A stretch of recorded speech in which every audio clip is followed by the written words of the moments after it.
Assalamualaikum warahmatullahi wabarakatuh. Saya Yuliati. Di sini saya akan mempresentasikan tentang cara pemilihan metode penyuluhan. Yang pertama, pengertian penyuluhan.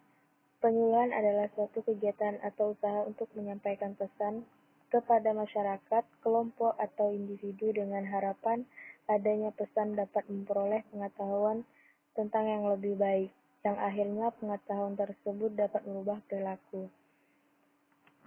Selanjutnya, tujuan. Tercapainya perubahan perilaku individu, keluarga, dan masyarakat dalam membina dan memelihara perilaku sehat dan lingkungan sehat, serta berperan aktif dalam mewujudkan derajat kesehatan yang optimal. Yang kedua, terbentuknya perilaku sehat pada individu, keluarga, kelompok, dan masyarakat yang sesuai dengan konsep hidup sehat baik fisik, mental, dan sosial sehingga dapat menurunkan angka kesakitan dan kematian. Yang ketiga, merubah perilaku perseorangan atau masyarakat dalam bidang kesehatan. Selanjutnya, materi atau pesan yang disampaikan. Yang pertama, materi hendaknya disesuaikan dengan kebutuhan sehingga dapat dirasakan langsung manfaatnya. Yang kedua, menggunakan bahasa yang mudah dimengerti. Yang ketiga, materi tidak terlalu sulit. Yang keempat, dalam penyampaian materi sebaiknya menggunakan alat peraga. Selanjutnya ada sasaran. Di sini ada sasarannya terbagi menjadi 4, yaitu individu, keluarga, kelompok, dan masyarakat. Untuk metodenya sendiri terbagi menjadi 8 metode. Yang pertama yaitu metode ceramah. Yang kedua, metode diskusi kelompok. Yang ketiga, metode curah pendapat. Yang keempat, metode panel. Yang kelima, metode bermain peran.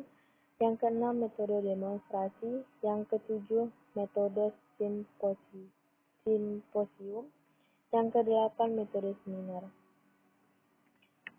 Untuk pertama, metode ceramah, yaitu suatu cara dalam menerangkan dan menjelaskan suatu ide pengertian atau pesan secara lisan kepada sekelompok sasaran sehingga memperoleh informasi tentang kesehatan. Yang kedua, metode diskusi kelompok, yaitu pembicaraan yang direncanakan dan telah dipersiapkan tentang suatu topik pembicaraan di antara 5 sampai 20 orang.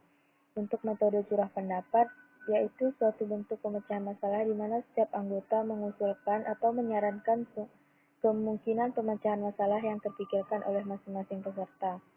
Dan evaluasi atas pendapat-pendapat tadi dilakukan kemudian. Untuk yang keempat, metode panel, yaitu pembicaraan yang telah direncanakan di depan pengunjung atau peserta tentang sebuah topik, yang diperlukan 3 orang atau lebih panelis dengan seorang pemimpin. Metode bermain peran, yaitu memerankan sebuah situasi dalam kehidupan manusia dengan tanpa diadakan latihan, dilakukan oleh 2 orang atau lebih untuk dipakai sebagai bahan pemikiran oleh kelompok. Yang keenam, metode demonstrasi.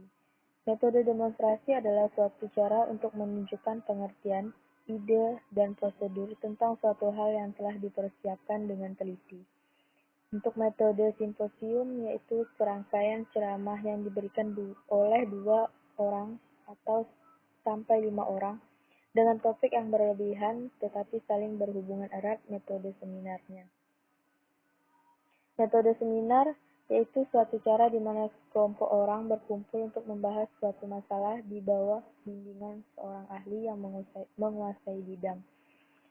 Untuk selanjutnya, faktor-faktor yang perlu diperhatikan terhadap sasaran dalam keberhasilan penyuluhan. Yang pertama, tingkat pendidikan, di mana tingkat pendidikan dapat mempengaruhi cara pandang seseorang terhadap informasi baru yang diterima. Maka dapat dikatakan bahwa semakin tingginya tingkat pendidikan seseorang, semakin mudah pula menerima informasi yang didapatnya. Yang kedua, tingkat sosial ekonomi. Semakin tinggi tingkat sosial ekonomi masyarakat, semakin mudah pula dalam menerima informasi baru. Yang ketiga, adat istiadat. Pengaruh dari adat istiadat dalam menerima informasi baru merupakan hal yang tidak bisa diabaikan, karena masyarakat kita masih sangat menghargai dan menganggap sesuatu yang tidak boleh diabaikan. Yang keempat, kepercayaan masyarakat. Masyarakat lebih memperhatikan informasi yang disampaikan oleh orang-orang yang sudah mereka kenal, karena sudah timbul kepercayaan masyarakat dengan penyampaian informasi. Yang kelima, ketersediaan waktu. Waktu penyampaian informasi harus memperhatikan tingkat aktivitas masyarakat untuk menjamin tingkat kehadiran masyarakat dalam penyuluhan. Sekian dari saya, kurang lebihnya mohon maaf. Wabillahi taufiq wal hidayah. Wassalamualaikum warahmatullahi wabarakatuh.